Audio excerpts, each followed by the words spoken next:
OBC नेता नवनाथ वाघमारे ने media से बात करते हुए शिंदे सरकार पर निशाना साधा। साथ ही उन्होंने कहा कि वे किसान और ओबीसी समाज के हित के लिए काम करते हैं, न कि समाज को भ्रमित करने के लिए उपोषण आंदोलन करते हैं।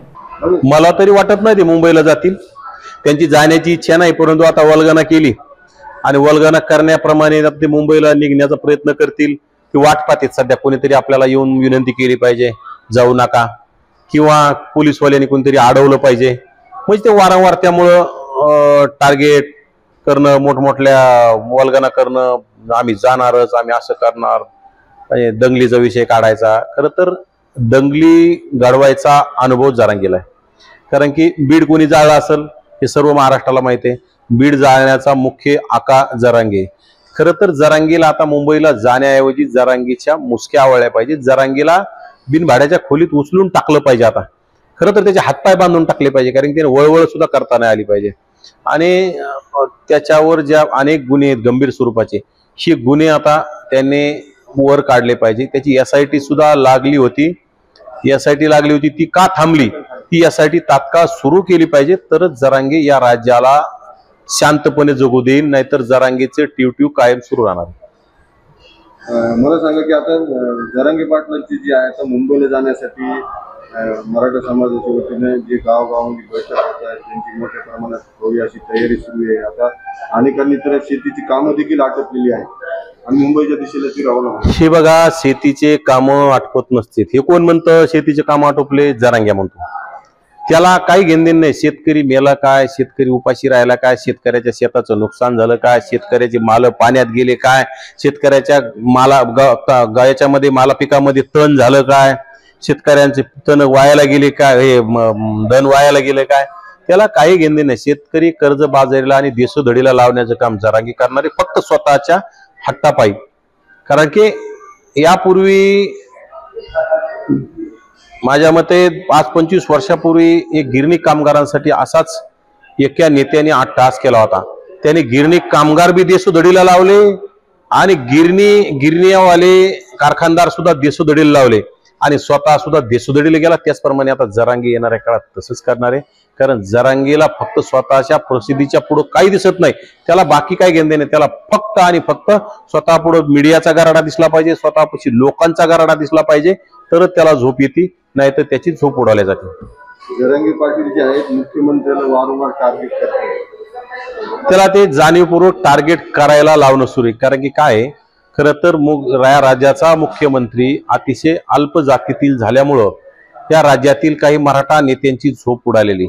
यामध्ये शरद पवार असतील, एकनाथ शिंदे असतील। एकनाथ शिंदे तर महायुतीत राहून वारंवार त्यामध्ये काड्या करण्याचं काम जरांगेला, पोषण्याचं काम जरांगेला, रसद देण्याचं काम जरांगेला, इंजेक्शन देण्याचं काम एकनाथ शिंदे करतात। कारण की त्यांना देवेंद्र फडणवीस हे मुख्यमंत्री झालेले त्यांच्या इतकं भयान पोटात दुखायला लागले, कारण की त्यांना गद्दारी करून ते मुख्यमंत्री झाले, त्यांना पुन्हा मुख्यमंत्री होण्याची हौस होती। परंतु आता ह्या देवेंद्र फडणवीस CM झाले आणि त्यांची झोप उडालेली, त्यामुळं त्यांच्या माध्यमातून असेल, शरद पवार साहेब असतील आणि श्यामळा रोहित पवार असेल, हे पूर्ण त्याला रसद देऊन आंदोलन पेटवण्याचं काम करतात। त्यांच्या झोपी उडालेल्या आहेत, त्यांना जरांगेच्या खांद्यावर बंदूक आठवून मुख्यमंत्र्याला गोळ्या घालण्याचं काम करतात। ते तुमचे सहकारी जे आहेत लक्ष्मण हाके हे देखील मुंबईला फिरतात। मुंबईला नाही, इकडं बीड जिल्ह्यात फिरतात। ते नेहमीच बीड जिल्ह्यात फिरत असतात। बीड जिल्ह्यात काही मित्रमंडळ असेल त्यांचं, त्या मित्रमंडळाच्या माध्यमातून भेटीगाठीचा त्यांचा कार्यक्रम असतो, ते गेले असतील। परंतु मुंबईला जाणं हे जरांगे जाणार नाही, आणि गेला तर आम्ही नक्की त्याच्यावर काय निर्णय घ्यायचा तो घेणार आहोत योग्य वेळी आम्ही। आणि आम्हाला मुंबईला जायची गरज नाही, कारण की आम्हाला समाजाला वेड्यात काढायचं नाही, समाजाला कर्जबाजारी करायचं नाही, समाजाच्या पिकाचं शेतीचं आम्हाला नुकसान करायचं नाही, शेतकरी देशोधडीला लावायचा नाही।